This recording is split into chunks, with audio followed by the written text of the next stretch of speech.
Hello, I'm Beverly, and this is To Inspire Someone. This is Testimony 9. I know you all have been waiting on it.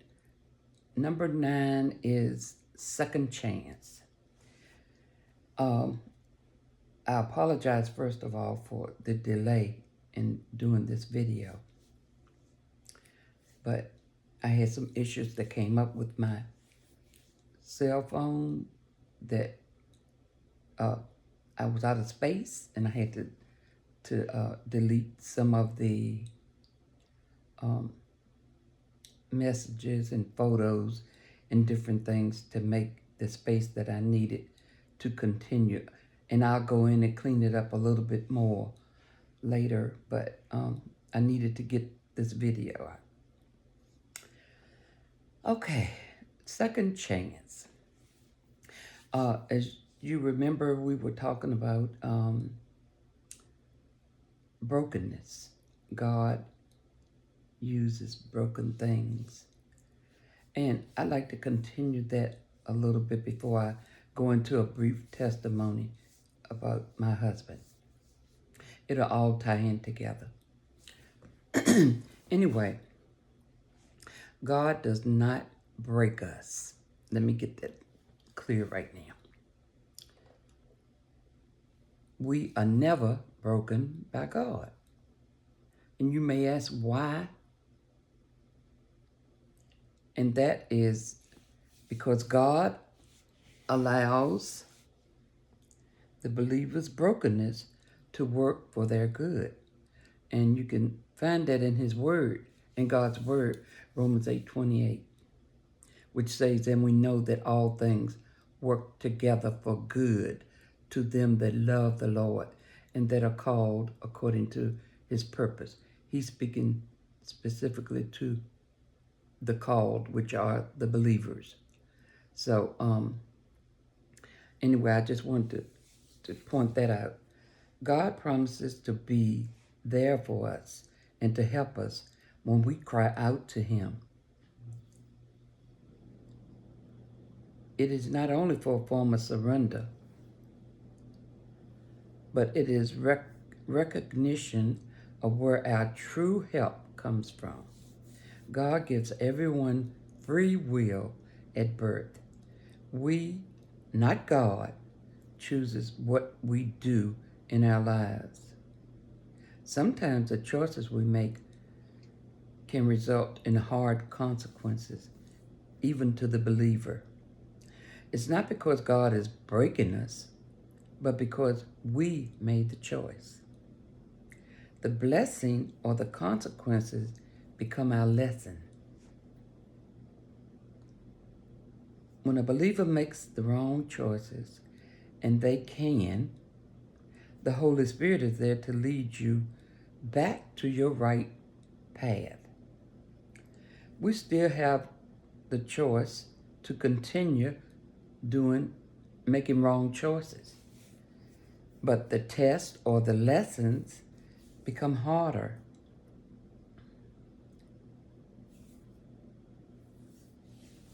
Okay. My husband asked me to share his testimony with you all. Okay. I received salvation at the age of 12 and was baptized. My prayer was that my entire family be saved. My husband, our son, and our daughter was baptized at Holy Land, USA in Bedford, Virginia. And they received salvation prior to this life-changing event that not only altered our family's life, but it changed the entire perspective of what we thought our lives would be. The truth is, regardless of what was presented to us, even in our brokenness, we somehow made it through. What started as a long spiraling streak surrounding my husband's alcoholism ended up being the best thing that has ever happened to him by the grace of God.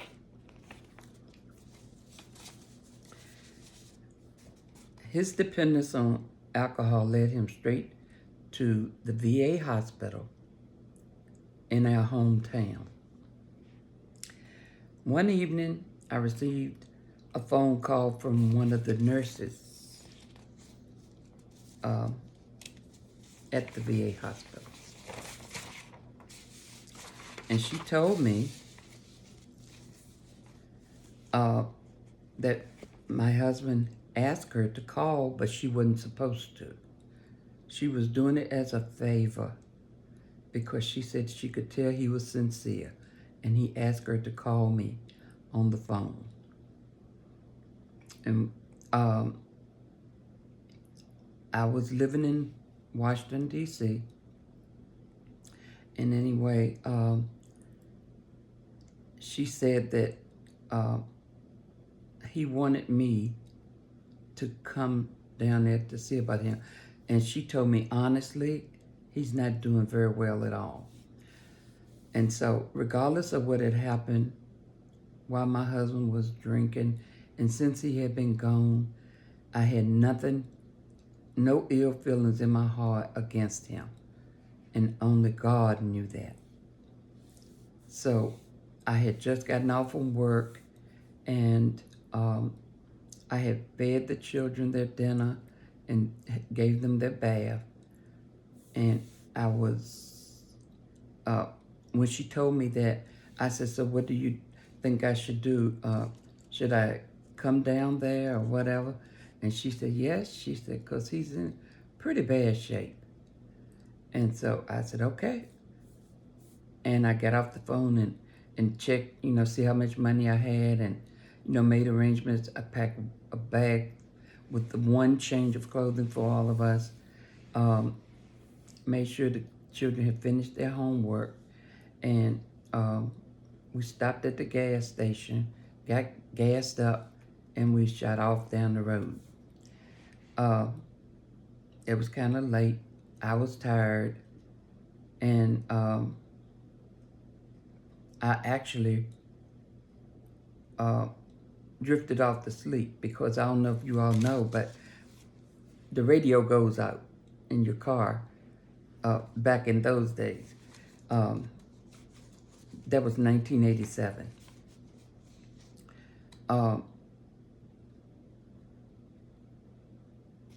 Anyway, the radio goes out after a certain distance. A whole lot has changed over the years, but your radio would just go blank. You wouldn't have anything. So you could maybe get a country music station or something like that. But anyway, I listened to the radio. The kids fell fast asleep on the back seat. And that was good. They needed rest. But I'm used to somebody talking to me whenever the radio runs out.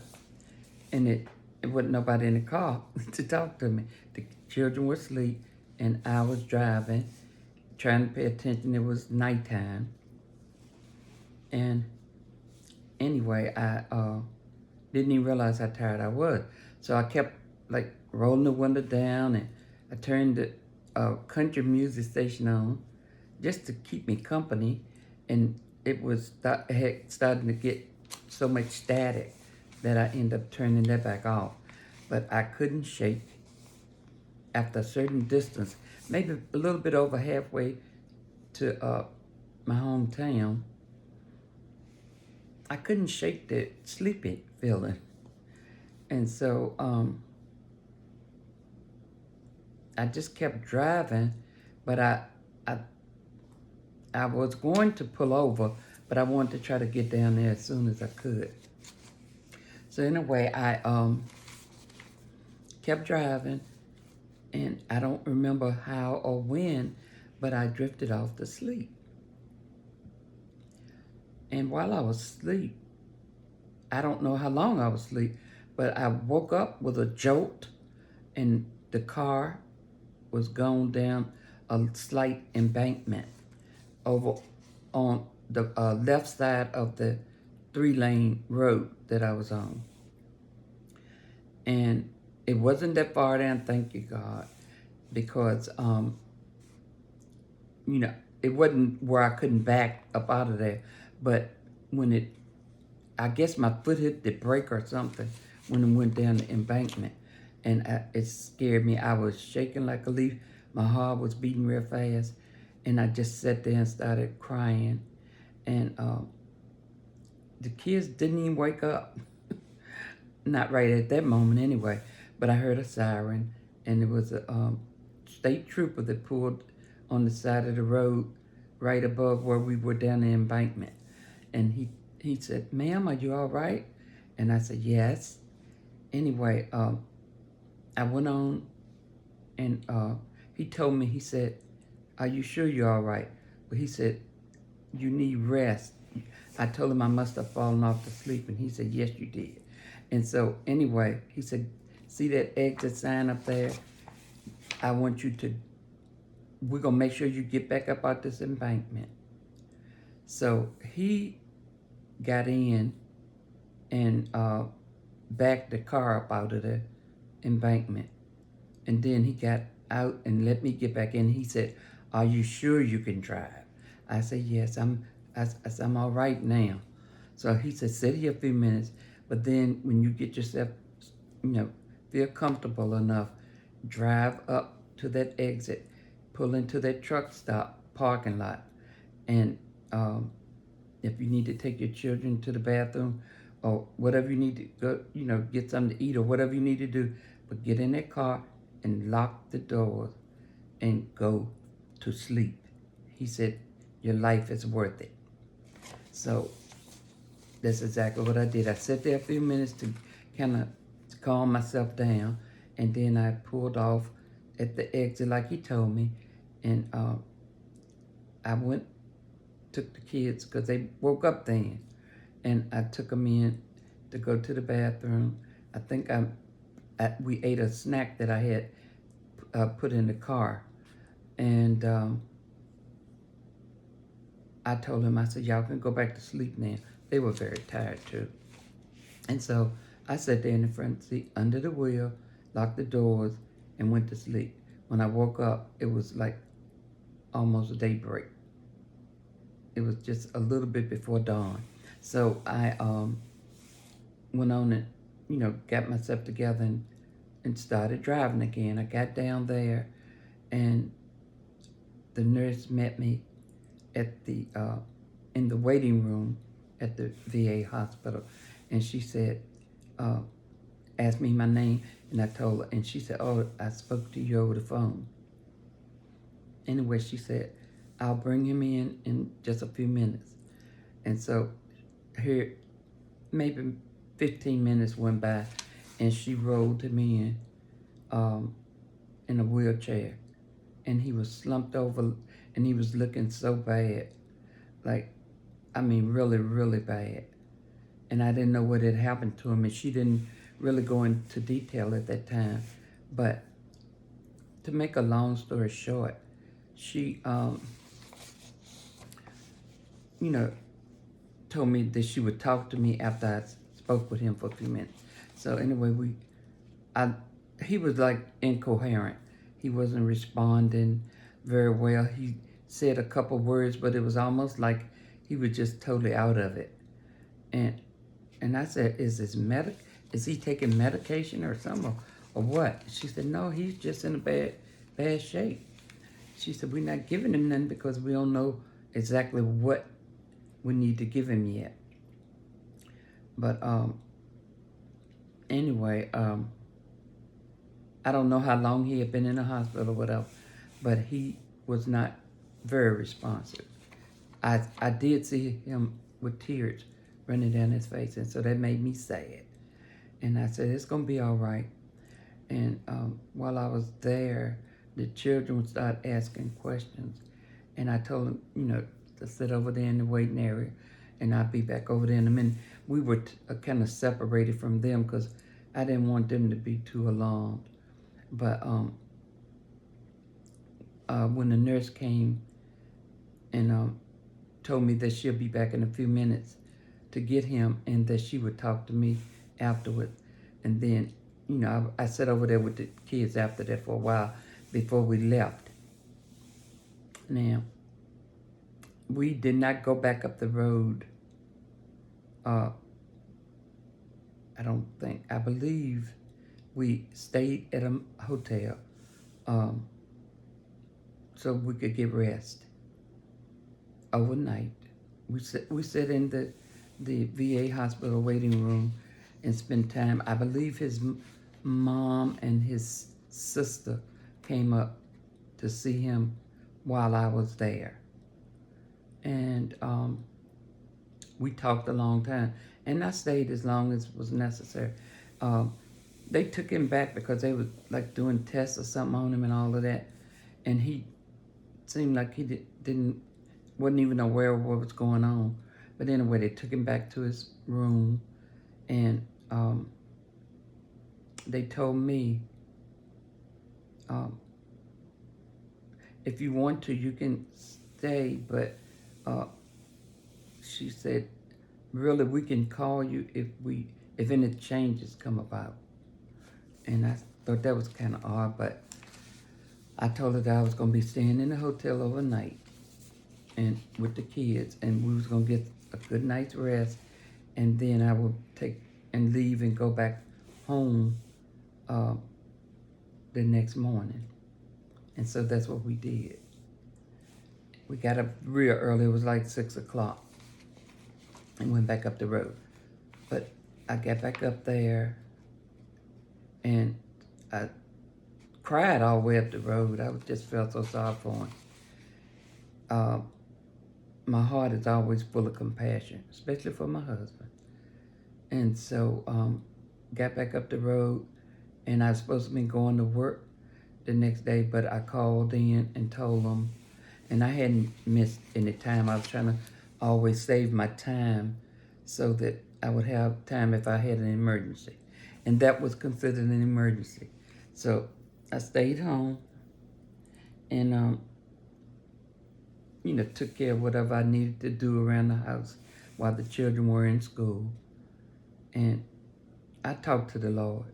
I walked around the apartment and I talked to the Lord about what was going on. And I felt relieved once once I had finished spending time with God. But anyway, I had been sick prior to going down there. I had problem from stress and anxiety. I guess it was a lot on me, and the doctor had just told me that I had gallstones, and my gallbladder was inflamed. So he said we're gonna have to do some surgery, and he said it might be emergency surgery. So anyway, I found that out, and found out that William, he started coming around. But something happened because the night that we went to stay in the hotel, she let him come back out for a while. And then he said, don't go. But later on, after we had went back home, he told me he talked to me, he sat down and talked to me after he came home. He came back up the road with his mom. His mom came up there with him because she told him that I needed him to watch the children while I had to go to the hospital to have surgery. So he came back up to do that for me. And me and him sat down the day that him and his mom came, and we went in the room and we talked. And he told me, he said, he waited until after his mom went back home before he told me, talk to me about what happened to him at the VA hospital. To make a long story short, he told me he was fighting sleep because he felt like if he went to sleep, he'd die. he said, I felt like I was dying. And so he told me that he lay there in the bed with the light out, and he was fighting hard not to go to sleep. But at some point, he drifted off to sleep. And he said he felt his body jolt. And he looked, and his spirit was rising up off the bed and turned over and looked, like it was facing down over him. So he said he felt like this. He just felt like that he just wanted to pour his heart out. Like he felt like he was, something happened where he felt like he had passed away or something. And for his spirit to be like leaving his body, something transpired. But he said that he found himself what he thought was in the presence of God. I know you can't see God, and he didn't say he saw God, but he found himself in the presence of God, and God immediately showed him his life like a fast-running movie, and he showed him everything that he had done to me and towards the kids and everything, and he felt so bad about it, so sorry. He said he started just crying, not just weeping. He was outright crying, and he said that he begged the Lord. He said, if you let me go back, I promise I will take care of my wife and children, and I won't drink another drop of liquor. Because that's what I found out made him have to go to the hospital. And he made that promise to God. He said, I'll keep a job and I'll take care of my family. And the purpose of this testimony being necessary is somebody out there that needs to hear it. My husband, I wanted you all to know that I believed him. I didn't think he was making up nothing. I really sincerely believed him. And I felt like I knew him because I had been married to him long enough to know him. So when he told me that, I believed him. And so I began to pay attention. And that's a saying of mine now. I tell people that I counsel and all of that to pay attention to what people are saying and doing towards you, because they sending out a very valuable lesson with how they behave and what they say to you. I could discern that he was being honest, and so I watched him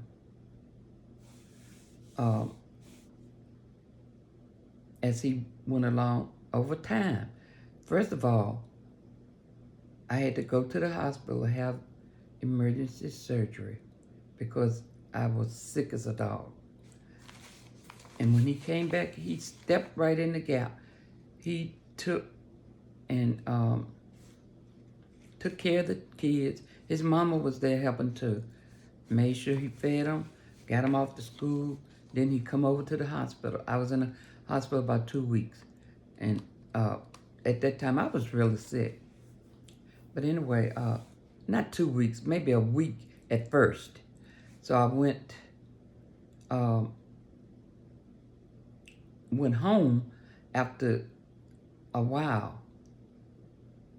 But then, as soon as I got home from being released from the hospital, I had 130 gallstones removed and my gallbladder.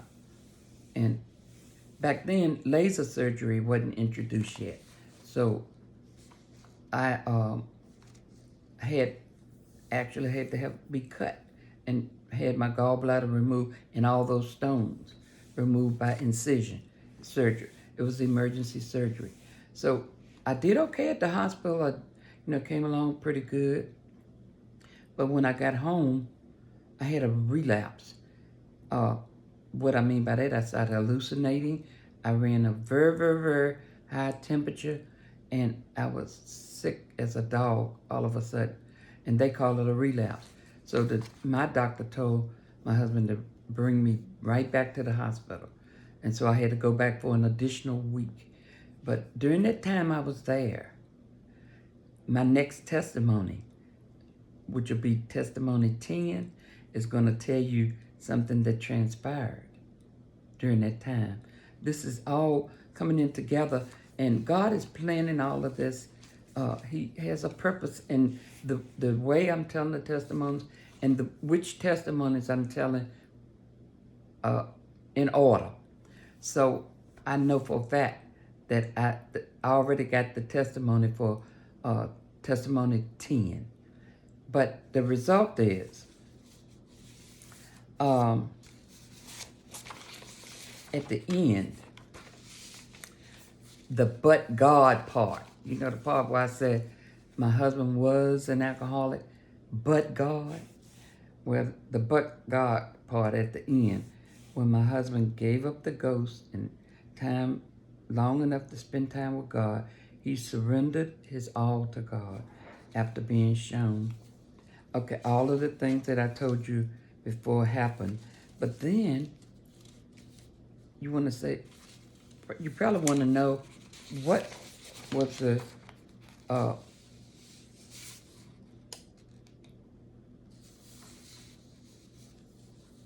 okay.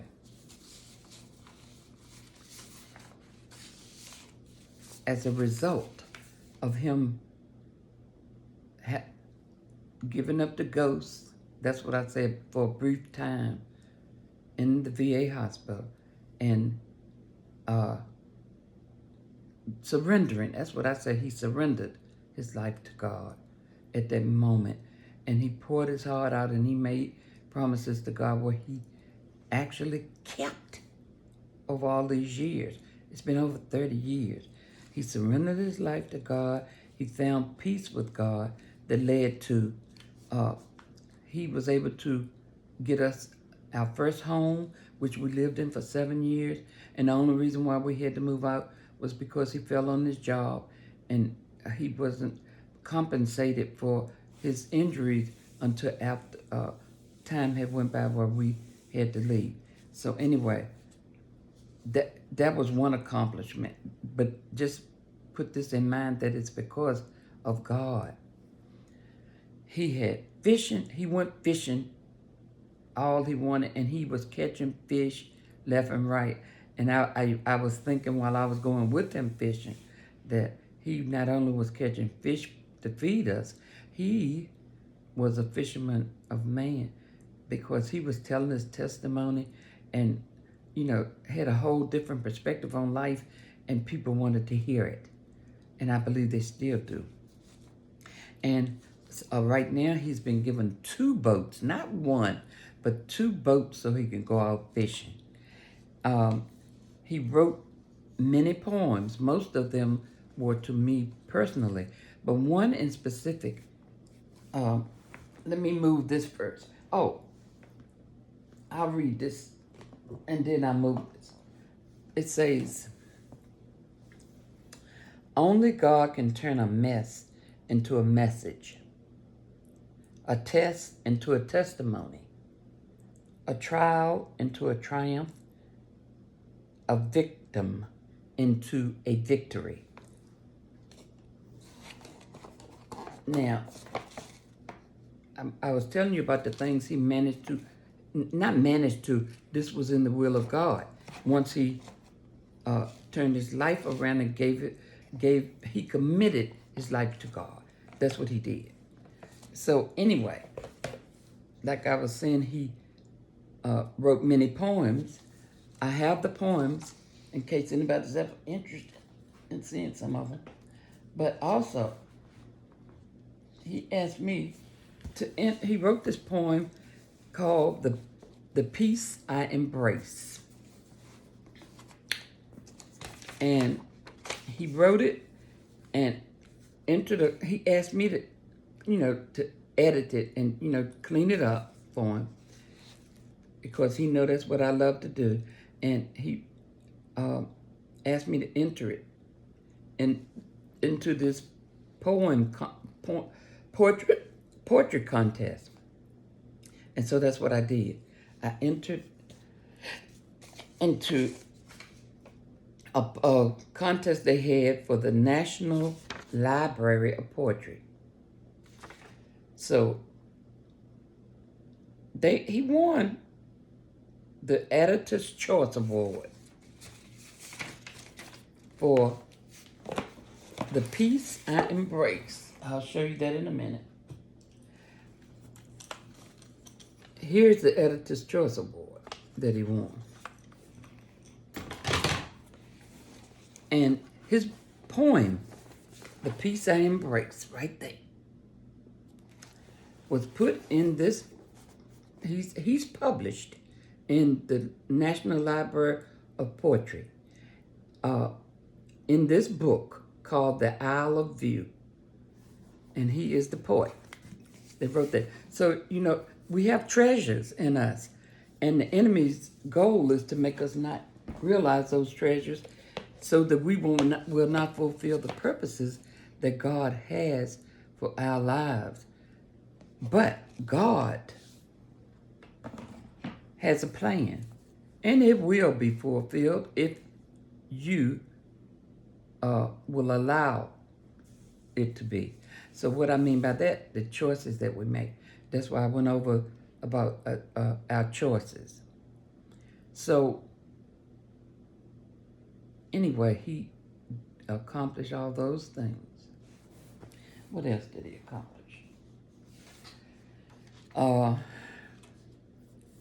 He received the Editor's Choice Award for that poem in that anthology. He received certification along with me for substance abuse counseling. That we took the course through a college that was associated with our church, and we received certification. And he began counseling young men who had substance abuse problems, not just alcohol but drugs as well. And he was very effective in it whenever he was led to do so. He has been working and taking care of us ever since he promised God and came out of that hospital, and he hit the ground running. We have been married for 53 years. So regardless of what went on about the alcoholism and any other struggles we had in life, I believe trials or struggles come to make us strong. The outcome of his struggles led to his deliverance and ultimately to victory in his life by God. So the reason why I wanted to get this testimony out, and the enemy did not want me to present it because I ran into all kind of obstacles, but like I said, I'm determined to do what the Lord will have me to do. And I don't care about the struggles to make it happen. I'm going to find a way because I am steadfast in the Lord. I love the Lord, and I love my family, and I'll do anything, not just for my family. I pray for people, and I love the people that God has allowed to come into my life. And I will always do that with to my last breath. But thank you for joining us today. And this was a kind of a long video, but I hope you enjoy, and I'd appreciate it if you would like, comment, share with anybody. And, just make sure you come back and look for my testimony number 10, which is, I think I'm going to call it Dr. Go Freddy. It sounds odd, but when you hear my testimony about that, you'll understand why, okay? All right, but I'm here today, and so is my husband. So the thing is, regardless of what you go through, if you're still breathing, thank God first. And then realize that your plan, his plan for your life must still be revolving. It's still unfolding because you're still here. And the way I see it, he can't lie, and I know he can't. So he said that, his purpose and his plan will be fulfilled in that life if you don't buck against it or use your free will to not choose to have it happen. Because you can choose not to serve God, not to accept God as your Savior, but the consequences that go along with the choices that we make sometimes can be kind of hard, like I said. But anyway, thank you for being here and have a great day. Bye.